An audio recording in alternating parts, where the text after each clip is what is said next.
Welcome. This is David Boles, Human Meme. Today's topic, Outlier Anarchy. Only the edge of us can save us now. With the mainstream media in the back pocket of the GOP, and with the GOP running all branches of the government, where is the change back to doing the right thing going to come from? Who among us is left to fight back against the powers that be? The answer, dear friend, is in our Outliers. And make sure you go to humanmeme.com, the home of this podcast, and do a search for Outliers to get the full meaning of that message. Yes, dear friend, it is in our Outlier Anarchy in which our salvation is to be found. In a previous Human Meme podcast, Kremlin West, Moscow West, and Russia West, we discussed this very conundrum. How do we fight back against Russia snuggling in our White House? Well, today, we have the answer. And the answer is found in an assault from the edge. And that assault will force the hard middle into behaving and to stop longing for belonging in a strata and niche in which they will never belong. The middle is also soft and scared and seeks protection. Offer it. Offer to take the hits.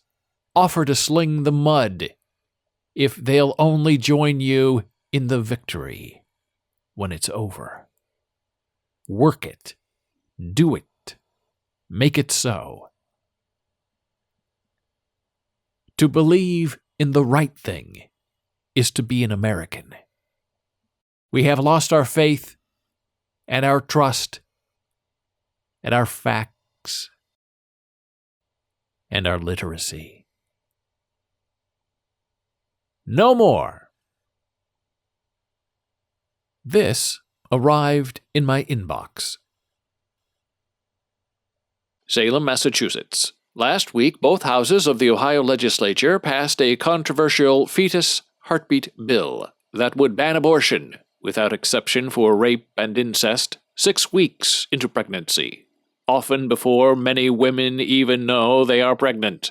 The Satanic Temple, TST, a non-theistic religious community widely recognized for challenging attacks against church-state separation, is already claiming exemption from the bill, should it be signed into law by Ohio Governor John Kasich. To us, the heartbeat is irrelevant to the claim of personhood, TST spokesperson Lucien Greaves explains. We do not advocate for belief in the soul, therefore we feel that complex cerebral functions necessary for perception are what makes a person a person. The non-viable fetus, a fetus that cannot survive outside the woman's body alone, is, we feel, a part of the woman's own body, and it is her choice whether or not she continues the pregnancy. One of the Satanic Temple's fundamental tenets proclaims the inviolability of one's body. As such, TST affirms that the heartbeat bill violates the free exercise of the religious beliefs of their Ohio members who might want to terminate pregnancies later than 6 weeks, but prior to viability. And that's it. That's just how we fight back, and how the revolution begins. You spin the attacker's offensive back against them. You use the religion argument to blunt the religious terrorist. You take the scalpel from their fist and use that same scalpel to cut off their hand before they can slit your throat. And this has always been a hard lesson for Democrats and progressives and good people to learn, and that is why it is the anarchical outliers who are riding to our rescue. Conservative strategist Lee Atwater made it clear many years ago in the old Bush days that the GOP idea is to turn your opponent's greatest strength against them. For example, John Kerry, a war hero, is a war traitor. Michael Dukakis, a political wimp who wants murderers put on the street. Tammy Duckworth, who lost both legs in a helicopter accident in the 2004 Iraq War, hates veterans and is a coward. Max Cleland, who lost both legs and an arm in Vietnam to a friendly grenade, is anti-American. Al Gore is stupid and dumb and puts things in a lockbox, and he was running against George W. Bush.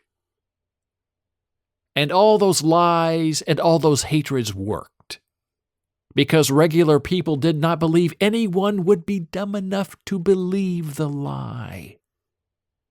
But the lies won, and the war was lost. Lives erased.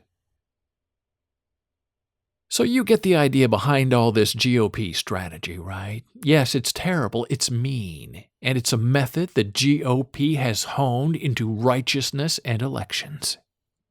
And Democrats are too timid and kind and trustworthy to fire back at the same low level of humanity.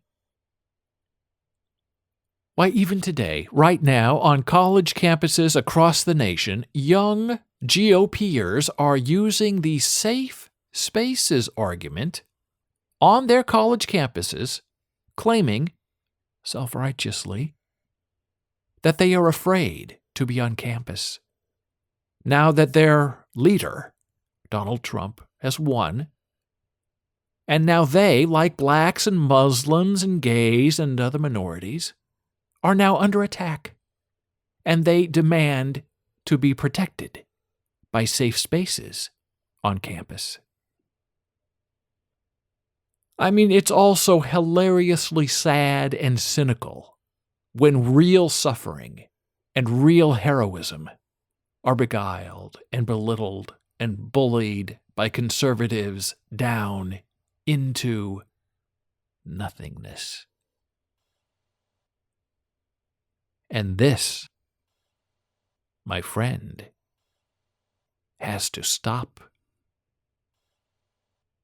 This, my friend, has to stop today. And now you ask, what of New Jersey? Well, the Garden State is in the news as the state Socialist Party prepares to battle a Trump presidency. Also from my inbox. How could the most disliked candidate in U.S. history win the White House, especially after demeaning women, threatening mass deportations, targeting Muslims because of their faith, and mocking people with disabilities? And so the National Socialists are set to rally against a Trump presidency. And so it begins. The bounce back. The fight back. The resolve not to be moved. It's time we took our country back to where it has always belonged, with the majority of the people. Protected by allegiance and freedom of speech and human rights and the almighty righteousness of goodness, of doing the best thing for everyone, not just what's best for one.